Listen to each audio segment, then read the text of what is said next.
Hello and welcome to Secrets to Successful Sharing. My name is Maria. I'm a doTERRA wellness advocate, and I'm making this video to reach out to my team and anyone else who's interested in sharing doTERRA essential oils more successfully.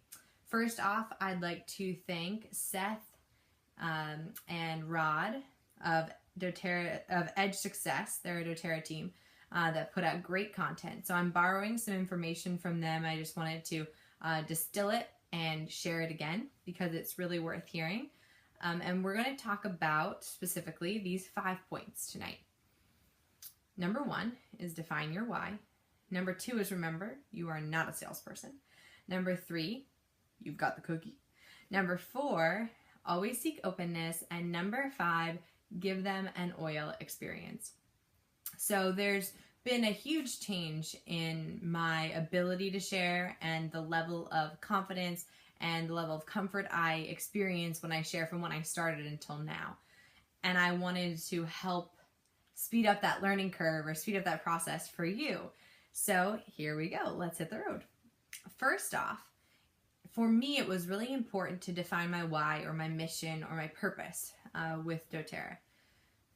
If I don't feel like what I'm doing is heart-centered and I can't put my heart behind it, or if it's something that I have any reservation about or any second thoughts, it's very hard to stand behind it and believe in it. And if you don't stand behind something or believe in something or commit to something, everyone else is going to smell it. Whether you say it or not, they're going to pick up on something subtle that might just make them question why it is they're talking to you or whether or not you have any validity. So once I was able to understand the real benefits and opportunity that are present with doTERRA, I was able to see ways in which it uplifted and empowered society, not just as far as health benefits from the essential oils, but as well as financial freedom or financial independence, which is huge, especially when you live in the world that we do.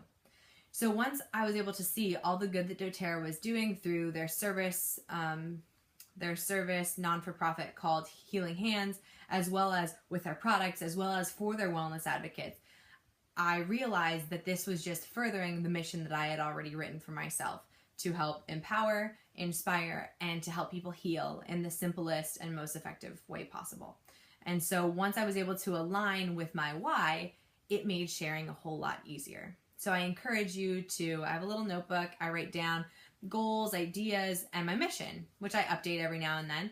So I encourage you to look at putting it on paper so that when things get a little rocky or you question why you're doing it, you can look back at that for reassurance and maybe you can modify or alter it to suit you better.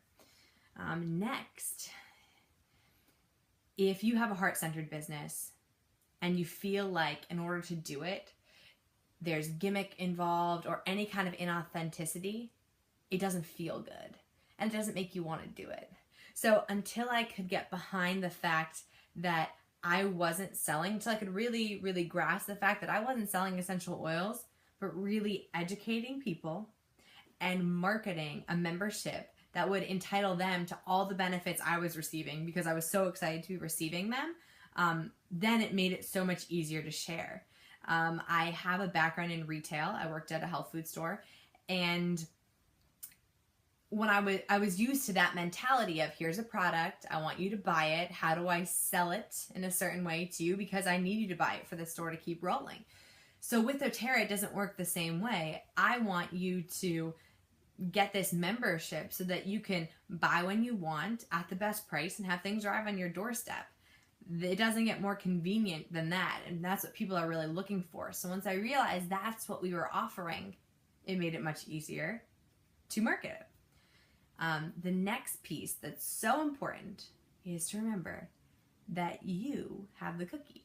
You, the person who already knows essential oils. You, the person who already gets them at a great price. In retail, the customer has the cookie. They have the money. You have the product. If you realize that when it comes to this business, doTERRA's business in particular, it's flip-flopped. There is so much good to be had when it comes to using essential oils when it comes to creating a business, if that's what's appropriate in your life, making an income, that really you can be very respectful of your own time. You don't need to chase people down because you've got the cookie. And the key piece about this is really psychological. In believing that I have the cookie, I attract people to me who want the cookie. In believing that they have the cookie, I end up at other people's mercy. So having that perspective shift or that change in understanding really helped to alter the feeling I had around sharing. And it also helped to alter people's receptivity to my sharing. So that was a key piece. So thank you, Seth and Rod. I really appreciate that deep understanding that I have the cookie and you have the cookie too.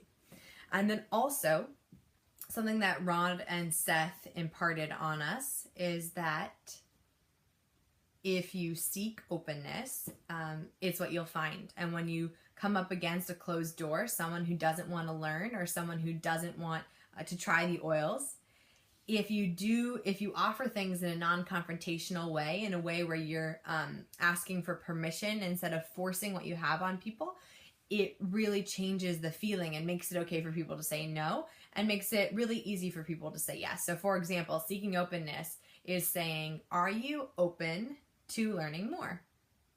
Are you open to trying an essential oil? Versus, hey, I'm having an essential oils class. It's next Friday. Would you like to come? Not that they don't have an out, not that they can say no, but if you didn't ask them if they were open at first, there might be some personal feeling kind of mess that gets to people. And so I found out when I'm asking people if they're open to learning more before I invite them to a class, they can just say no. And then it was never awkward. They never had to turn me down. Whereas if I say, hey, we have this class, do you want to register? It can just make it it can make it feel really pushy on my part and give people like a not great taste in their mouth. So always seek openness, because what you look for is what you'll find more of. So one person says no, you just keep going until someone says yes.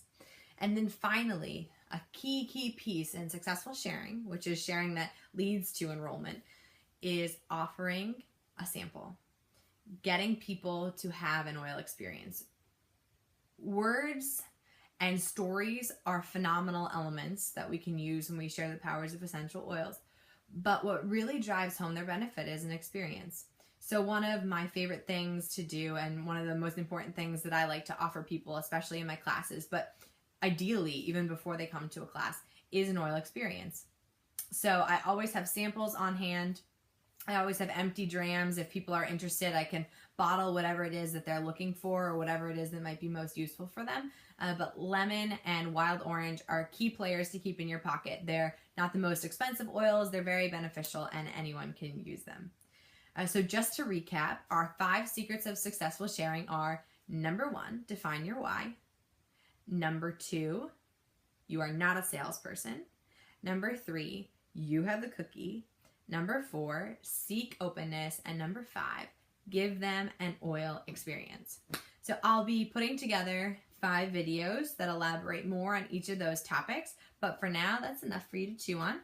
If you're on my team and watching this in lieu of one of our team meetings, awesome sauce. It was great to see you, and I look forward to really seeing you soon. This is it for me. Over and out. Have a wonderful day.